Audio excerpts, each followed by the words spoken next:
Hi everyone, my name is John Spinney. I am with the Vermont Agency of Education. I'm a post-secondary transition specialist, really mostly focusing on high school special education and the transition from school to life after high school.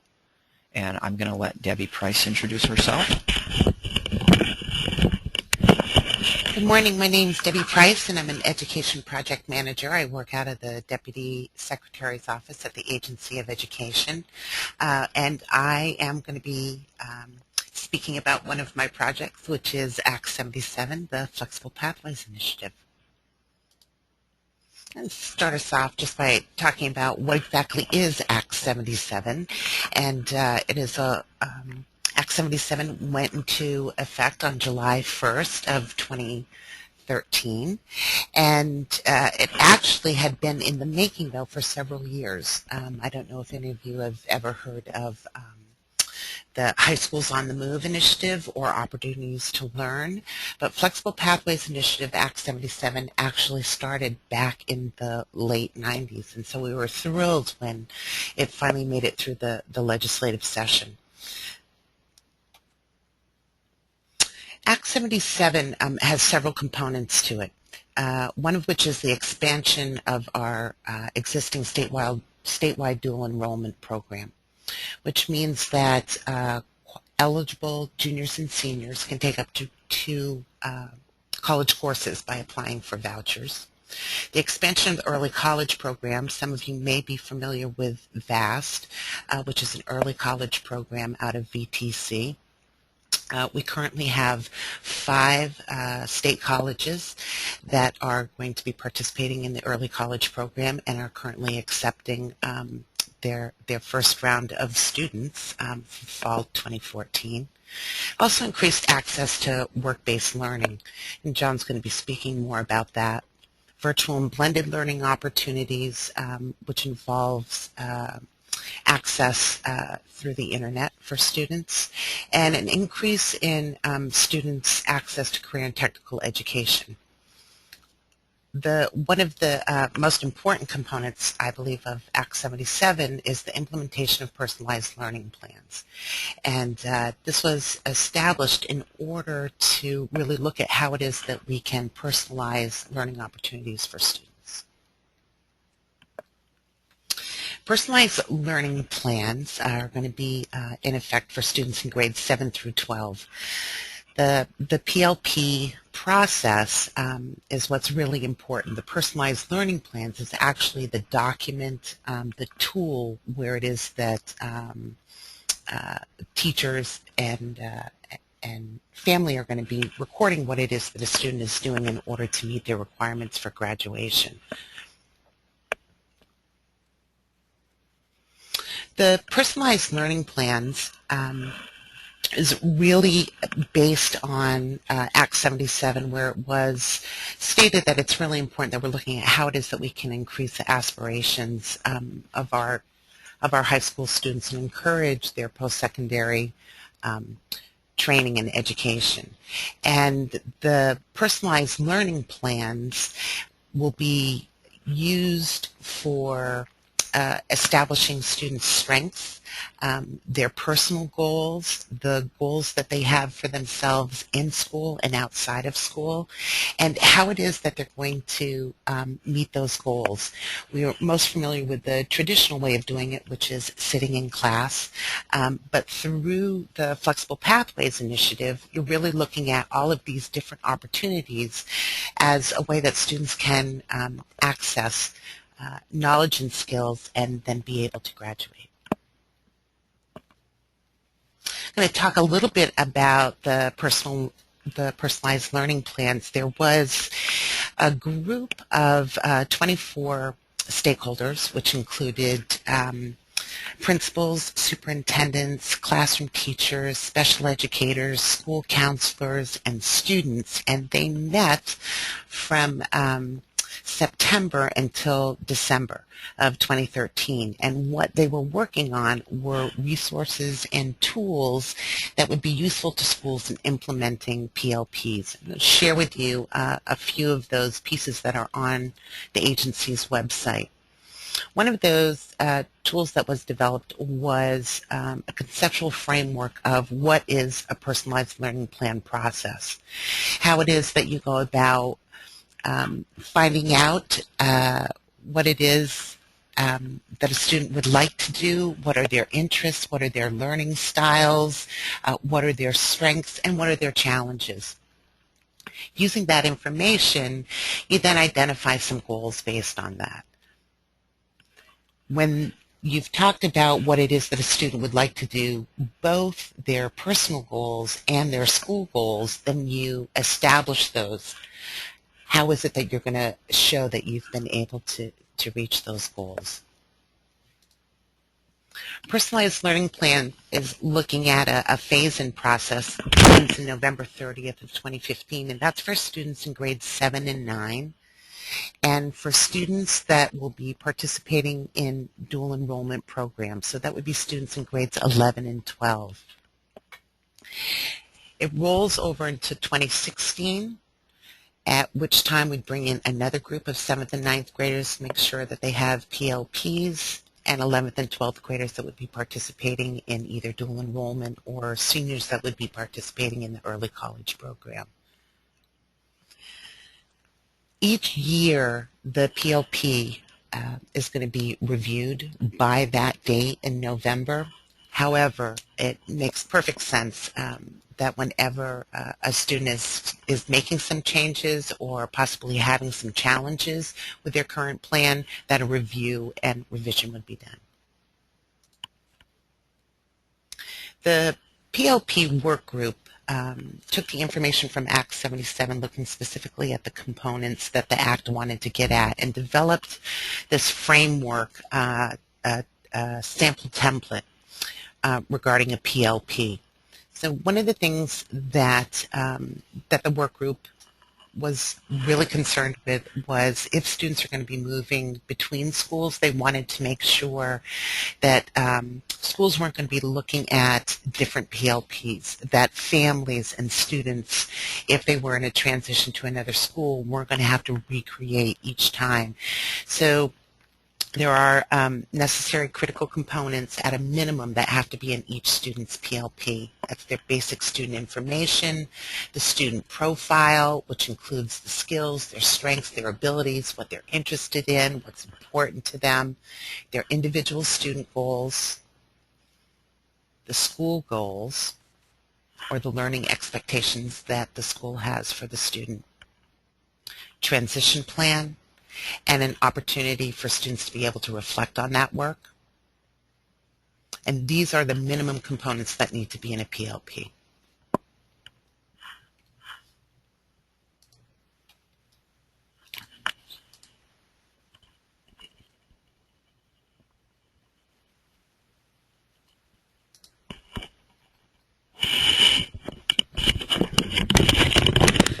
Thanks, Debbie. So this is John Spinney again. So I'm going to start to talk a little bit about some of the other aspects of Act 77, and then I'm going to be sort of talking about some of the implications for special education.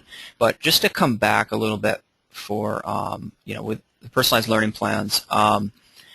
So in the world of special ed, we are really excited about Act 77, right? So in special ed, it's all about how can our students access the general ed.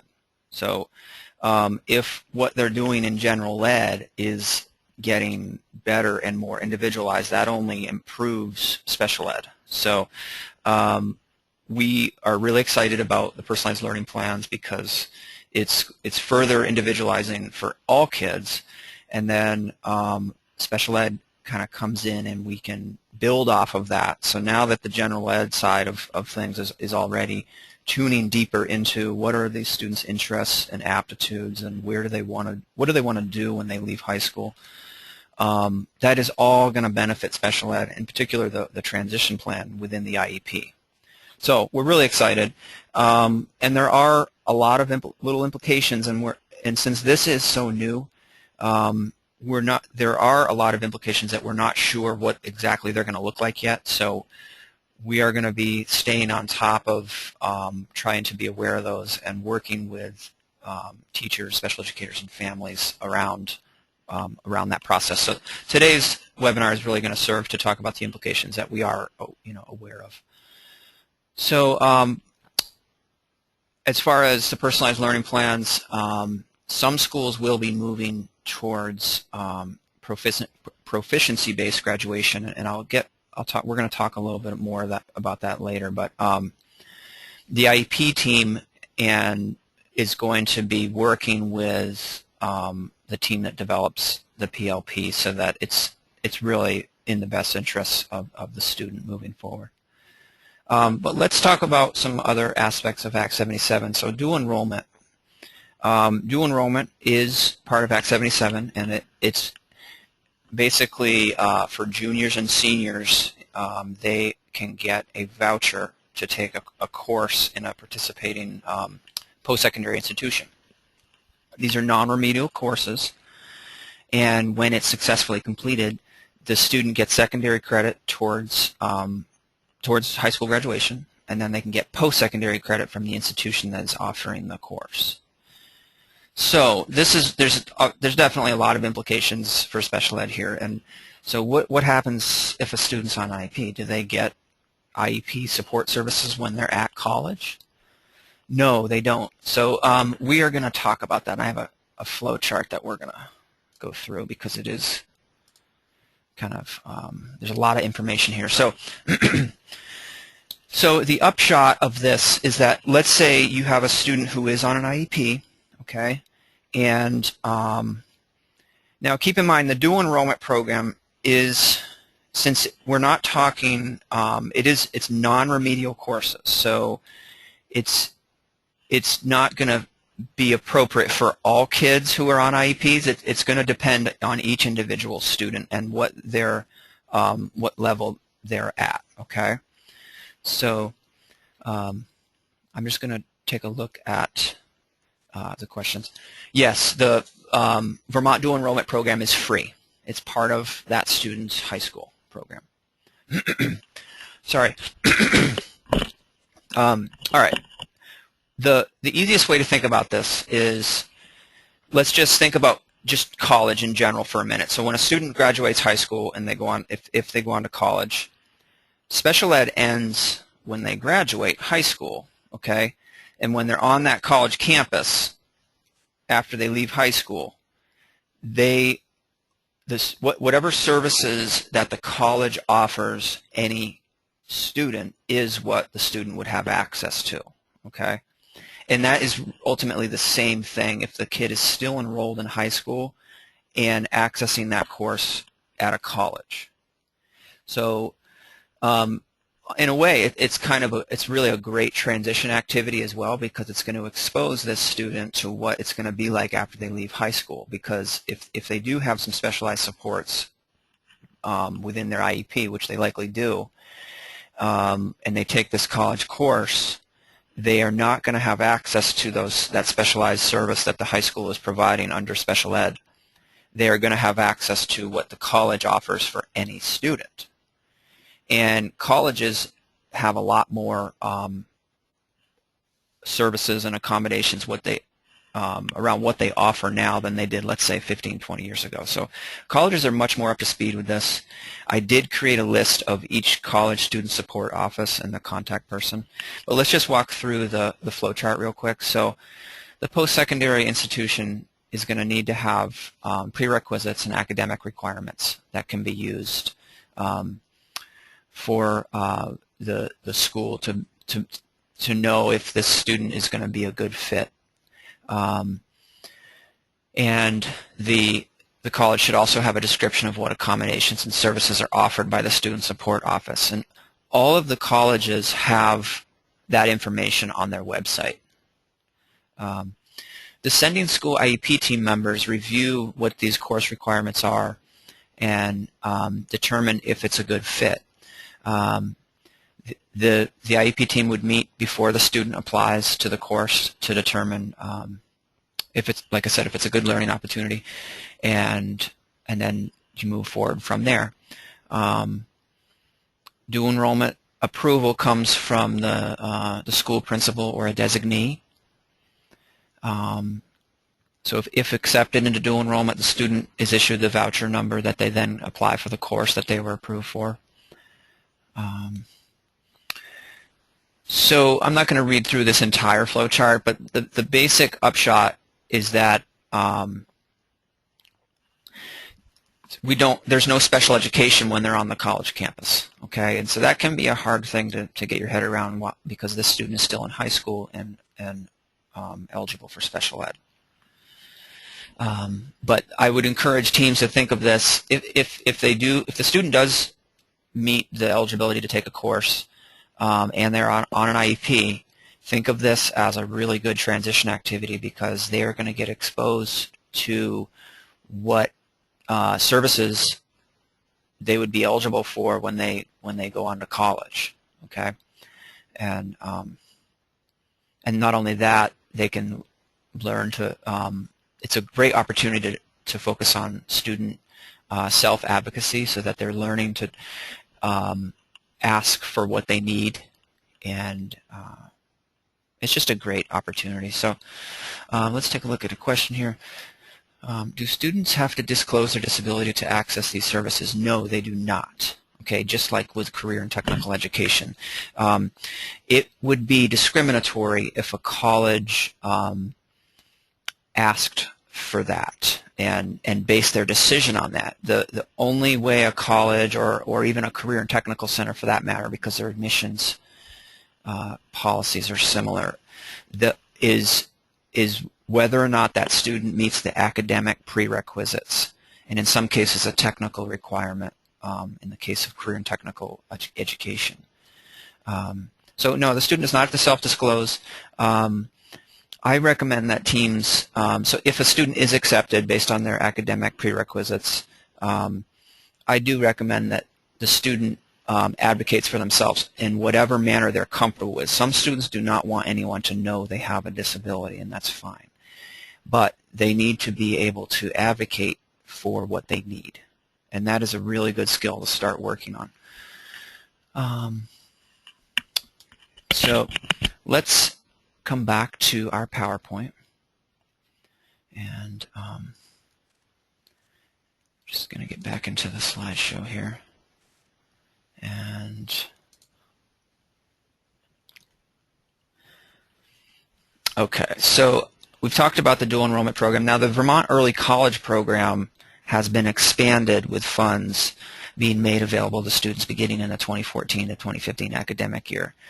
Colleges and universities may develop an early admission program that allows high school seniors to take a full year of college-level classes while completing their high school degree. The early college program simultaneously serves as their senior year of high school and a full year of college credit. So as far as special ed implications, it's really the same. The student would have access to the student support office at the college and whatever they offer. And the tuition is free. That's part of that student's high school program if they are accepted into this. For the entire year, yes. So work-based learning, another aspect of Act 77 is that it has increased work-based learning and ultimately tried to kind of organize work-based learning a little bit more, and really as a state we have looked at our work-based learning standards. These used to be called the school-to-work standards, and that has been revamped. It's called the Vermont Work-Based Learning Gold Standards, and all of that information is on our website. But basically, this is another one of those areas that, remember what I was saying, special ed, it's all about accessing the general ed, and if general ed is getting better at some of these things, it only helps special ed. So this is another area that's really going to help transition planning for students with disabilities. So as a high school gets better at work-based learning and that develops relationships with area businesses, has a model for internships, okay, well, how are we going to access that with special ed, and is that part of that student's transition plan? So there's just a huge array of great opportunities and experiences for students. Work-based learning experiences, they are activities that involve actual work experience or that connect a classroom learning to employment and careers. Through work-based learning experiences, educational programs become more relevant, rigorous, challenging, and rewarding for students, parents, educators, and businesses. These opportunities particularly help students make the connection between academic principles and real-world applications. So for some of you who have been working in the special ed world or as a parent of a student with a disability, you may be saying to yourself, hey, aren't these are a lot of the things that we've already been doing in special ed, right? And the answer is yes. So, I mean, people have been saying for many years we should do basically an IEP for all kids, you know, and that's in some ways that's what's happening with the PLP. We're further individualizing education for all kids, and it's really going to benefit. The reality is, at the end of the day, this is benefiting all kids. So, work-based learning. Now, what we're also doing is we are working on developing a credential for a student or professionals who are providing work-based learning. So typically the person that did have that certification was based at the Career and Technical Center, and they were previously called the co-op coordinator, and they would help set up internships within businesses. And they are really going to be the key person around who is going to be doing the work-based learning coordination. And in some ways, some schools may have their own way of organizing that, and it may look a little bit different, but generally that's probably how it's going to happen. Okay, I apologize for the sound if it's breaking up a little bit. So, work-based learning, there were 9 grants issued this year with an average of 10,000, and really the goal is around standardizing the approach. So we're really hoping that schools are using the new work-based learning gold standards, and those are, again, on our website.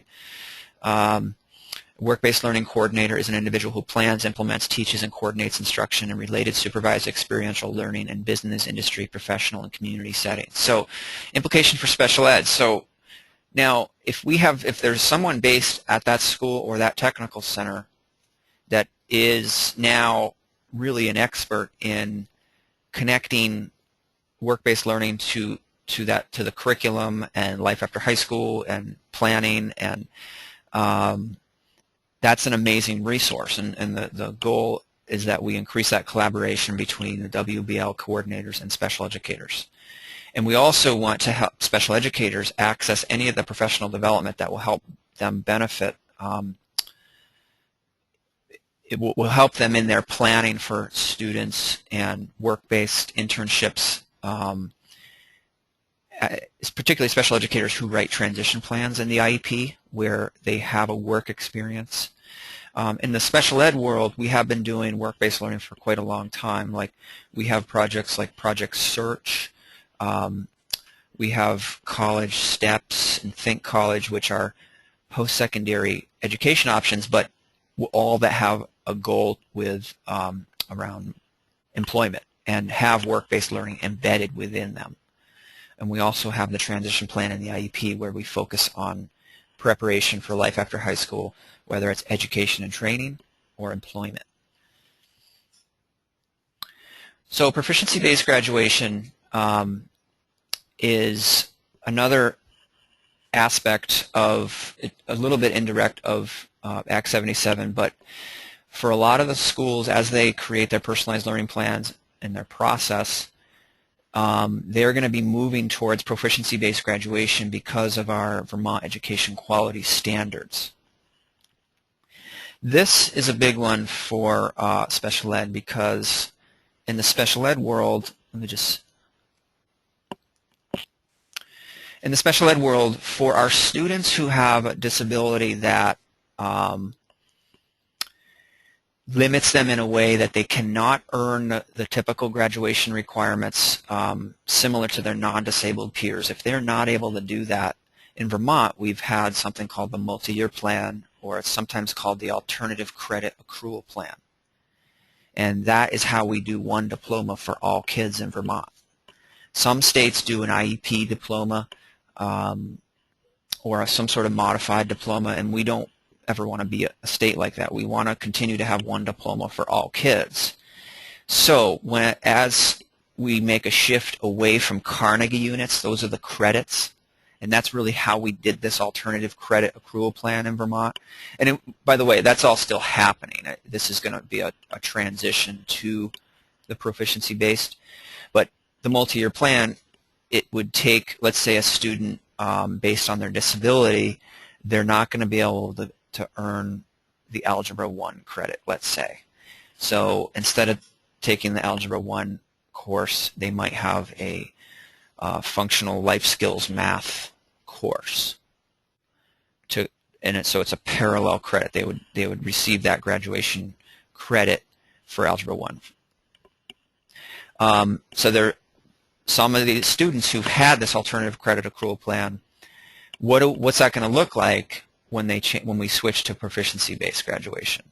Okay, and there was a small work group that got together that took this question head on, and we worked with the education quality standards, the team that was doing the planning. There was a big stakeholder group that was doing the planning, and it took about 6 months, but we got the language right that we were all comfortable with in the education quality standards. And I'm going to just pull that up.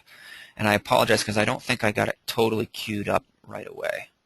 So I just have to scroll down a little bit here. Sorry. Okay. So I'm going to just highlight the section that I'm talking about. So these 3 paragraphs took 6 months to write. So for students eligible for special education services under IDEA or protected by Section 504 of the Federal Rehab Act, the students shall meet the same graduation requirements as non-disabled peers in an accommodated and/or modified manner. These modifications will be documented in each student's personalized learning plan. The IEP team or 504 team is responsible for assuring that information regarding the student's individual skills, aptitudes, and present levels of performance are incorporated into the student's personalized learning plan. This shall ensure that the proficiency levels to meet graduation requirements are linked to local graduation requirements, individually accommodated and/or modified for students with disabilities, and written into the student's PLP. This process shall ensure that any student identified as a student with a disability will receive a regular high school diploma after meeting his or her individual graduation requirements as outlined in their PLP. The development of an IEP does not supplant a personalized learning plan, nor does a personalized learning plan replace an IEP. Okay, so we have this language in here so that as we move away from credits,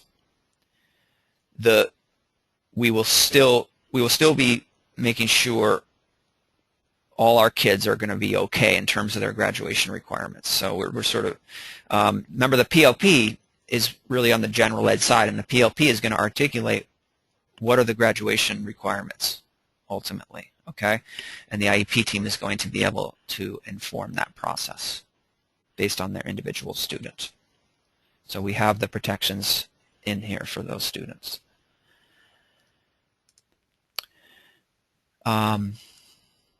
Okay, so yeah, we talked about proficiency-based and the IEP. And that was the last slide. There was one other thing I think I wanted to talk about. Oh, the high school completion program. Just real quick on that. The high school completion program is really an amazing program, and they have amazing outcomes. It was originally created, and I am not going to get the year right, but maybe 5 or 6 years ago, and it was originally called a part of Act 176 for students who dropped out. It was originally only available for high school dropouts.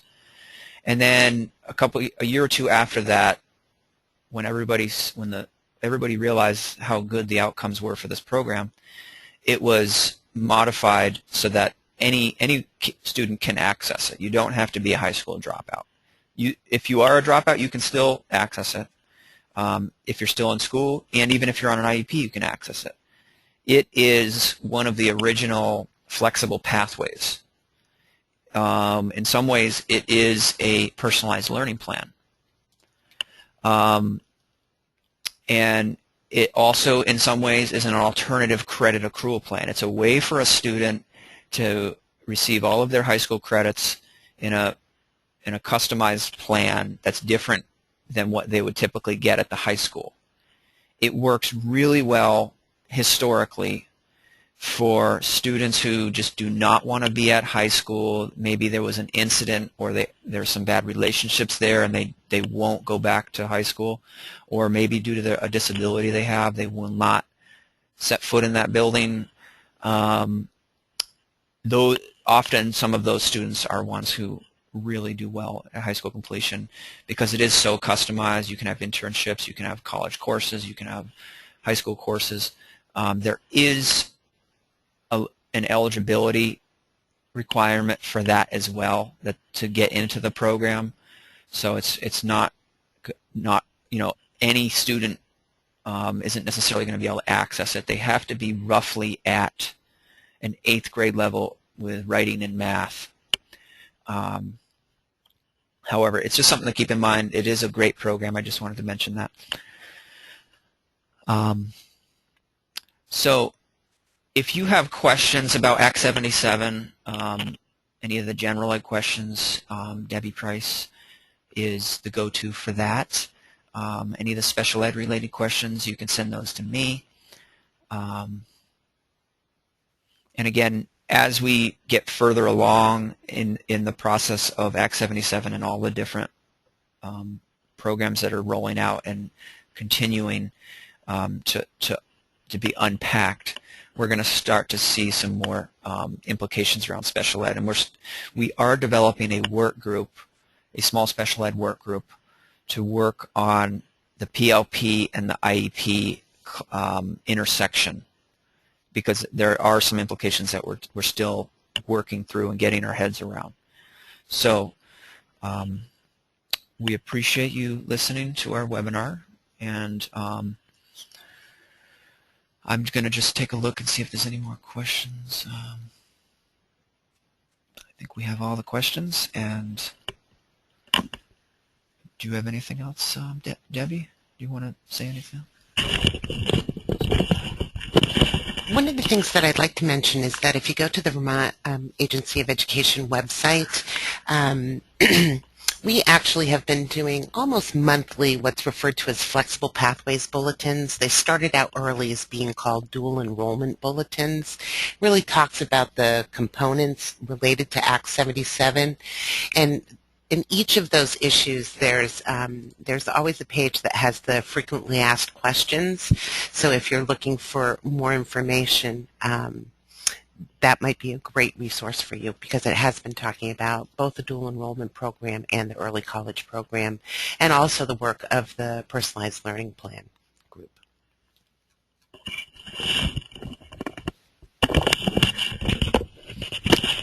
Thank you for joining us today. This webinar will be archived on the Vermont Family Network's website, along with many other previously recorded webinars. Be sure to visit VFN's website at www.vermontfamilynetwork.org for a complete list of upcoming webinars, workshops, and support groups. Have a great day.